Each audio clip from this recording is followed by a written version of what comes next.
Сәлем достар, баршаларыңызға бүгін сіздерге 910 формадағы декларацияны нөлмен тапсыруды көрсететін боламын. Бұл видео сіздерге пайдалы болады деп ойлаймын. Менің арнама тіркеліп, лайк басып, комментарий жазып, қолдап кетіңіздер.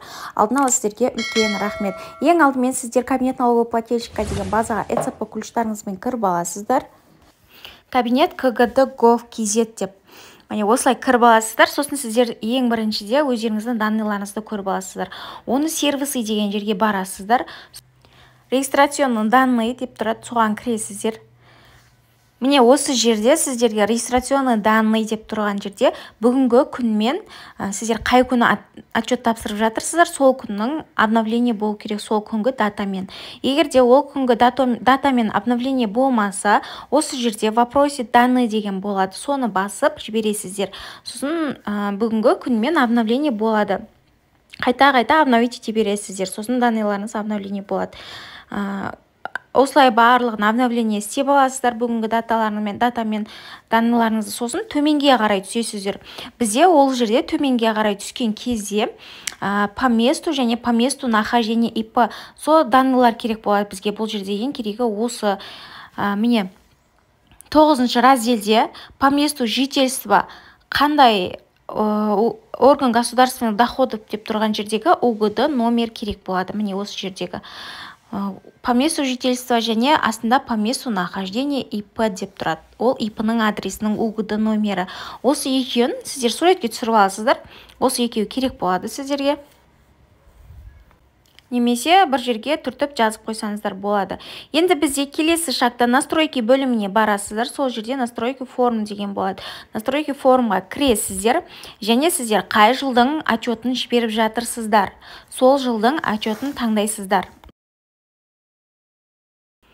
Міне кірген кезде сіздерге осылай басты бет шығады. Біз қазір 2024-тің екінші полугодиясын тапсырамыз. Сондықтан міне жерде 2024-ті таңдаймыз.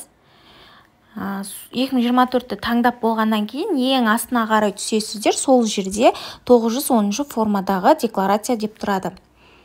Міне осы жерде міне 910 упрощенный декларация деп тұрады. Осыны таңдап аласыздар. Бірінші, екінші разделде сіздердің данныйларыңыз шығып тұрады. Одан кейін үшінші разделден бастап біз толтыратын боламыз. Үшінші разделде 2024-тің қаншасыншы полугодиясын тапсырып жатырсыздар. Соны жазасыздар. Мен қазір 2024-тің екінші полугодиясын нулевой отчетпен жіберіп жатырмын. Одан кейін төртіншіде Б пунктін таңдайсыздар. Бесіншіде ештеңке толтырмайсыздар. Алтыншыда сіздер егерде отчеттарыңызды ең бірінші рет жіберіп жатсаңыздар, первоначальная деген таңдайсыздар. Егерде отчеттарыңызды екінші немесе үшінші рет тапсырып жатсаңыздар, очередная дегенді таңдайсыздар. Болды, осы жерде тек қана осыны таңдайсыздар. Жетіншіде ештеңке толтырмайсыздар, алтыншыда толтырмайсыздар, тоғызыншыдағы резидент дегенді таңдайсыздар.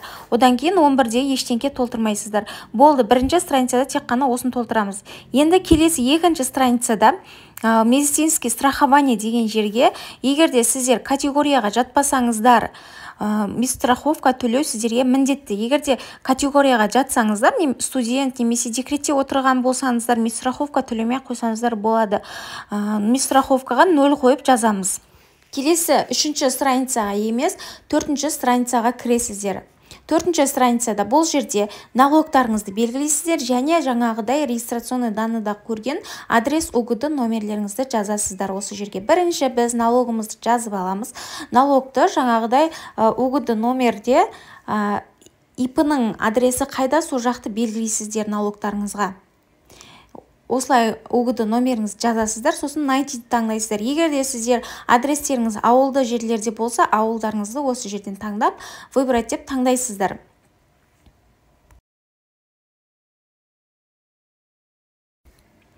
Келесіде енді біз нелеріміз таңдаймыз, жаңағы УГД номерлеріміз жазамыз осы жерге. Бірінші тұрған жерге ИП-ның УГД номерін жазасыздар, ИП адресі қайда, сол УГД номерлеріңізді жазасыздар.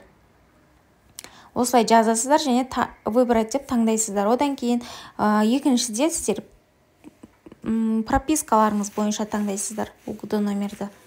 барлығын осылай толтырып болғаннан кейін проверить деп жоғарыға шығасыздар, проверить заполнение дейсіздер, ошибка нет, окей таңдайсыздар, одан кейін отправить ВОГД дейсіздер.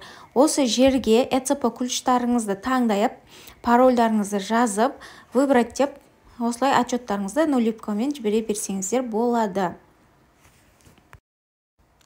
Біздің отчеттарымыз қабылданды ма, оны қайдан көресіздер? Форум налоговой отчетности дегенге барасыздар, журнал форумды таңдайсыздар. Сосын найдиді басасыздар.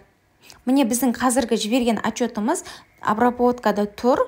Егерде бұл отчет қабылданса, астында разнесена деп тұрады.